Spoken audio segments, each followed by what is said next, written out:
आष्टी पाटोदा शिरूर मतदारसंघाचे आमदार सुरेश अण्णा धस यांनी अन्न आणि नागरी पुरवठा मंत्री धनंजय मुंडे यांची भेट घेतल्याची चर्चा संपूर्ण महाराष्ट्राच्या राजकीय आणि सामाजिक पटलामध्ये चर्चेचा विषय आहे.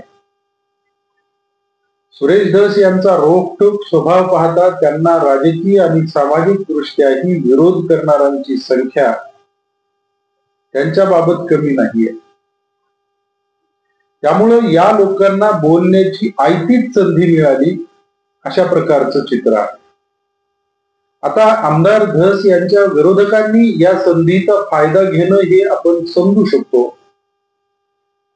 पण ज्यांच्या बरोबर गेले 2 महिने रात्रंदिवस सामाजिक चळवळीमध्ये आमदार धस हे काम करत आहेत, विशेषतः संतोष देशमुख खून प्रकरणामध्ये आरोपी अटक होण्यापासून ते संपूर्ण कायदेशीर प्रक्रिया पूर्ण होईपर्यंत ज्यांनी पाठपुरावा अगदी जबाबदारीनं केला असं म्हणता येईल, असे सुरेश धस त्याच लोकांना ज्यांच्या बरोबर काम केलं त्याच लोकांना नकोसे झालेले आहेत अशा पद्धतीनं ते या प्रकरणामध्ये प्रतिक्रिया देत आहेत. ही आश्चर्याची बाब आहे.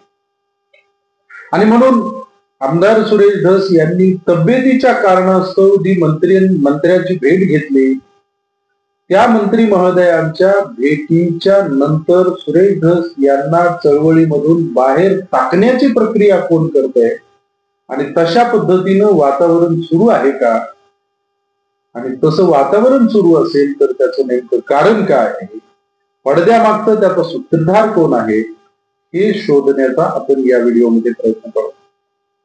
नमस्कार, मी सुभाष धस. तुम्ही पाहत आहात जनप्रबोधन. या तथाकथित भेटीच्या नंतर ज्यावेळी उलटसुलट चर्चा सुरू झाली, त्यावेळी आमदार धस यांनी एक पत्रकार परिषद घेऊन त्याचा खुलासा देखील केला. आणि पण त्या खुलाशामुळं त्यांच्या सहकाऱ्यांचं समाधान होताना दिसत नाही. मी पुन्हा एकदा त्यांच्या विरोधकांचं असं नाही म्हणायचं, त्यांच्या सहकाऱ्यांचं समाधान होताना दिसत नाहीये. सुरेश धस यांनी अगदी स्पष्टपणे सांगितलंय की पहिल्या वेळी म्हणजे 25 दिवसापूर्वी ज्यावेळी भेटलो त्यावेळी भारतीय जनता पक्षाचे प्रदेशाध्यक्ष यांनी आमदार धस यांना बोलवून घेतलं होतं आणि तिथे मंत्री महोदय होते. त्यामुळं त्या भेटीला त्यांना सांगितलं गेलं नव्हतं. आणि दुसऱ्या वेळी काल ज्यावेळी धनंजय मुंडे यांच्याकडे ते गेलेले आहेत, त्यावेळी धनंजय मुंडे यांच्या तब्येतीची विचारपूस करण्यासाठी गेलेले आहेत असा खुलासा त्यांनी केला. परंतु तो खुलासा महाराष्ट्रातल्या सामाजिक कार्यकर्त्यांना आणि विशेषतः गेल्या 2 महिन्यातल्या त्यांच्या सहकाऱ्यांना पटलेला दिसत नाहीये. या बाबतीमध्ये थोडस खोलात जर गेलं तर 2 महिन्यापासून समाजकारणामध्ये सुरेश धस यांची जी एंट्री होती, ही एंट्रीच काही लोकांनी संशयाच्या भोवऱ्यामध्ये टाकलेली होती. अनेक लोकांनी अशी चर्चा केली की मुख्यमंत्री देवेंद्र फडणवीस यांना मराठा आंदोलनाचे नेते मनोज जरांगे पाटील यांच्या विरोधात कुणीतरी पाहिजे, त्यांचं महत्व समाजामधलं कमी करायचंय आणि त्याच्यासाठी एक मोहरा पाहिजे होता. तो मोहरा त्यांना मिळाला आणि तो सुरेश धस यांच्या स्वरूपामध्ये आहे. अशा पद्धतीच्या चर्चा अनेक खोडसाळ वृत्तपत्रकारांनी केल्या, हे सगळं आपण बघितलेलं आहे. विशेषतः सुरेश धस यांनी संतोष देशमुख प्रकरणामध्ये जे जीव लावून काम केलं, त्याच्यामध्ये सुरेश धस यांचा जो आक्रमकपणा आहे आणि त्यांची लोकांना जुळवण्याची वृत्ती, एखादा प्रश्न सोडवण्यासाठीची जी पोटतिरीक लागते ती, आणि त्या प्रश्नाचा कुठे पाठपुरावा करावा याच्यासाठीची जी अक्कल लागते ती आमदार धस यांच्याकडे असल्यामुळं महिनाभरामध्ये सुरेश धस हे महाराष्ट्रामध्ये मोठ्या प्रमाणावर प्रसिद्ध झाले. आणि सुरेश धस यांच्या नावाची चर्चा संपूर्ण महाराष्ट्रभर होत असताना मुख्यमंत्री देवेंद्र फडणवीस यांनी काल परवा त्यांच्या आष्टी इथल्या कार्यक्रमाला येऊन त्यांचं मनोधैर्य उंचावणारं आणि त्यांचं बऱ्याच प्रकारचं धैर्य उंचावणारं जे काही डोस दिला, त्याच्यावर काही लोकांना असं वाटलं असावं की सुरेश धस हे जर अशाच पद्धतीनं नेतृत्वामध्ये काम करत राहिले आणि मुख्यमंत्री जर त्यांच्या बरोबर इतक्या ताकदीनं उभी राहिले, तर मग आपण जे विरोधाला विरोध करण्याचं काम करत आहोत, तर ही आपली जी दुकानदारी आहे ही दुकानदारी बंद होईल अशा पद्धतीची शंका आल्यामुळं सुरेश धस यांना या छोट्याशा गोष्टीवर बदनाम केलं जातंय असं काही जाणकारांचं मत आहे. आता हे 2-3 लोक जे आहेत, कोणाच्या पोटामध्ये पोटशूळ उठल्यासारखं ते बोललेले आहेत, त्याच्यावर आपण विचार करू. पोटशूळ उठणे म्हणजे पोट दुखणे, त्याचा फार काही गांभीर्याने अर्थ घेऊ नका, शिवी म्हणून कृपा करून घेऊ नका. या बाबतीमध्ये एक क्लिअर प्रतिक्रिया बीडचे खासदार बजरंग बाप्पा सोनवणे यांनी दिली की ते कशासाठी गेले होते, नेमकं त्या बैठकीमध्ये काय घडलं याची इत्यंभूत माहिती जोपर्यंत मिळत नाही तोपर्यंत या विषयावर चर्चा करणं हे चुकीचं आहे. ही अतिशय सावधगिरीची, सामंजस्याची आणि शहाणपणाची भूमिका बीडच्या खासदारांनी घेतली. पण 2-3 भूमिका आहेत, ज्याच्यामध्ये पहिली भूमिका घेतली ती अंजली दमानिया यांनी. आता अंजली दमानिया आणि सुरेश अण्णा धस यांचं फार पहिल्यापासून सख्य आहे असं नाही, कारण मागेही ज्यावेळी अंजली दमानिया धनंजय मुंडे यांचा राजीनामा सातत्याने मागत होते, त्यावेळी पत्रकारांच्या समोर आमदार धस यांनी दमानिया ह्या चुकीचं बोलत आहेत आणि आरोपामध्ये काही तथ्य आहे हे जोपर्यंत तपास यंत्रणांना लक्षात येत नाही आणि त्या निकषापर्यंत त्या तपास यंत्रणा जोपर्यंत पोहोचत नाही तोपर्यंत मंत्र्यांना राजीनामा द्या म्हणणं हे उचित नाही, हे दमानियांना त्यांनी सुनावलं होतं. कदाचित त्याचा राग म्हणून दमानियांनी आमदार धस यांच्या बाबतीत धोकेबाज अशा प्रकारची प्रतिक्रिया दिलेली असावी असं मला वाटतं. आणि म्हणून ही साधी गोष्ट आहे की सुरेश धस यांनी तब्येतीच्या कारणास्तव मी पहिल्यांदाच सांगितल्याप्रमाणे त्यांनी खुलासा केलाय, परंतु या लोकांना त्या खुलाशाकडे लक्ष द्यायचं नाही. दुसरी प्रतिक्रिया जी दिली आहे ती प्रतिक्रिया दिली आहे राष्ट्रवादी काँग्रेस पक्ष शरदचंद्र पवार पक्षाचे जितेंद्र आव्हाड यांनी. आता हे जितेंद्र आव्हाड बीड जिल्ह्यामध्ये इतक्या लांब हे प्रकरण घडलेले असताना करतात काय, हा एक विषय वेगळा आहे. सुरेश धस यांचं आणि जितेंद्र आव्हाड यांचं मागच्या 5-6 दिवसापासून कलगीतुरा चालू आहे एक प्रकारे. आणि सुरेश धस यांनी त्यांना मागेही ते बोलले होते की महाराष्ट्राचा एकमेव कुठल्याही विषयामध्ये तारणहार मीच आहे अशा पद्धतीचा गैरसमज जितेंद्र आव्हाड यांचा असल्यामुळं प्रत्येक इश्यू मध्ये, प्रत्येकच प्रकरणामध्ये ते बुटबुट करत असतात अशा पद्धतीचं विधान आमदार सुरेश धस यांनी मागच्या 8-10 दिवसापूर्वीच केलं होतं. त्यामुळं त्याचाही राग आणि त्याच्यावरही व्यक्त होण्याची संधी आव्हाडांना मिळाली आणि आव्हाडांनी देखील सुरेश धस यांना नावं ठेवण्याची संधी सोडली नाही. आणि याबाबत या सगळ्यांचं एकमत आहे, समाजाला धोका दिला, समाजाला धोका दिला, समाजाला धोका दिला.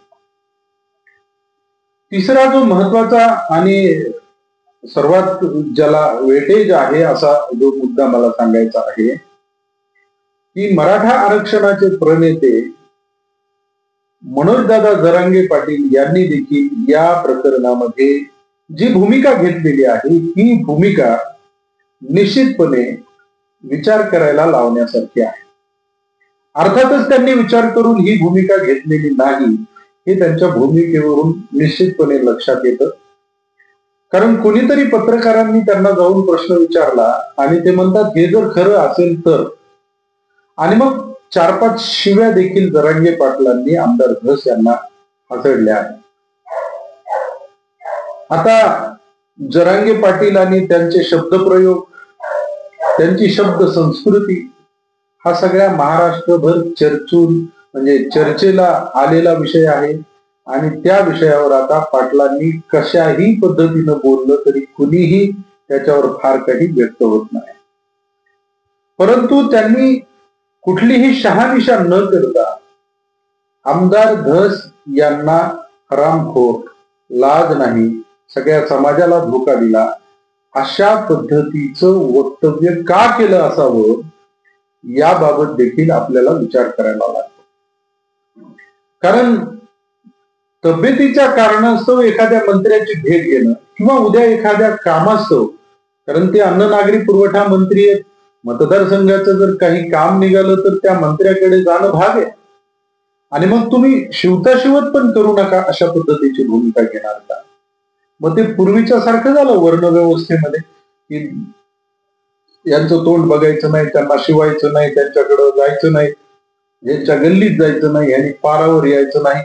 अशा पद्धतीच्या ज्या बालबोध भूमिका असतात या सामाजिक कार्यकर्ते का घेत आहेत हा या निमित्ताने खरं म्हणजे प्रश्न आहे.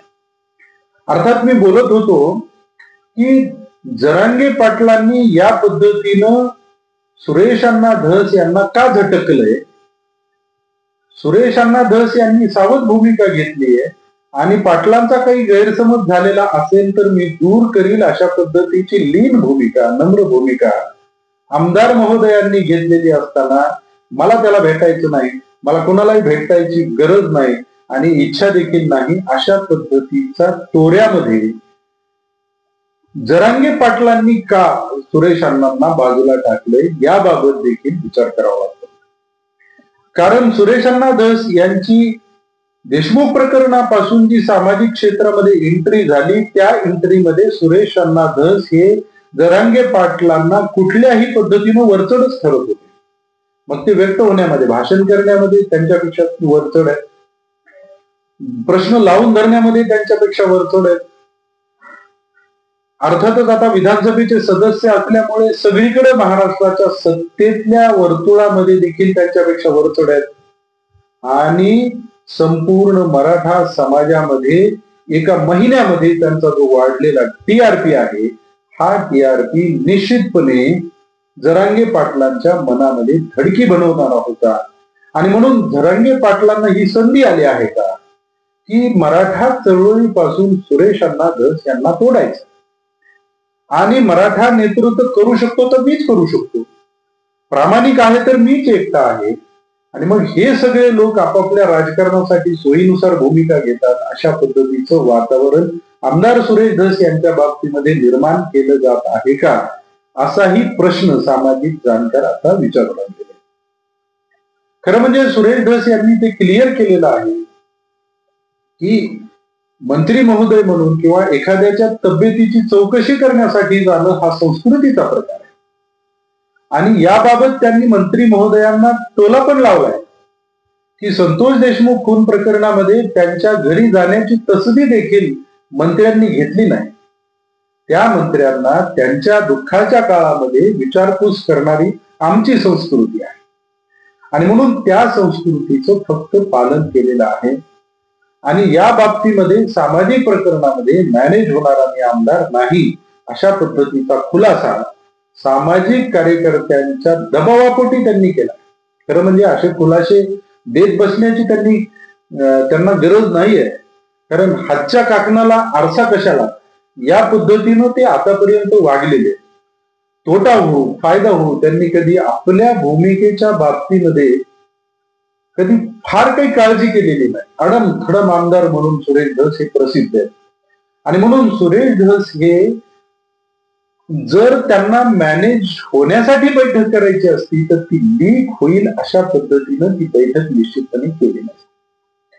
आणि म्हणून महाराष्ट्रामध्ये अंजली दमानी असतील, जरांगे पाटील असतील किंवा आता प्रकाश आंबेडकर सुद्धा व्यक्त झाले ते असतील, जितेंद्र आव्हाड असतील, ज्यांना असं वाटतं की जिथे जिथे सामाजिक अन्याय होतो तिथे तिथे आम्हीच गेलं पाहिजे आणि बाकीच्यांना आम्ही शिव्या दिल्या पाहिजे, जबाबदार धरलं पाहिजे, अशा पद्धतीच्या सामाजिक नेतृत्वाला आमदार सुरेश धस यांच्या मुळे कमीपणा येतोय असं त्यांना वाटायला लागल्यामुळं ते प्रतिक्रिया देत आहेत का, असं म्हणण्याला निश्चितपणे वाव आहे का, हा प्रश्न मी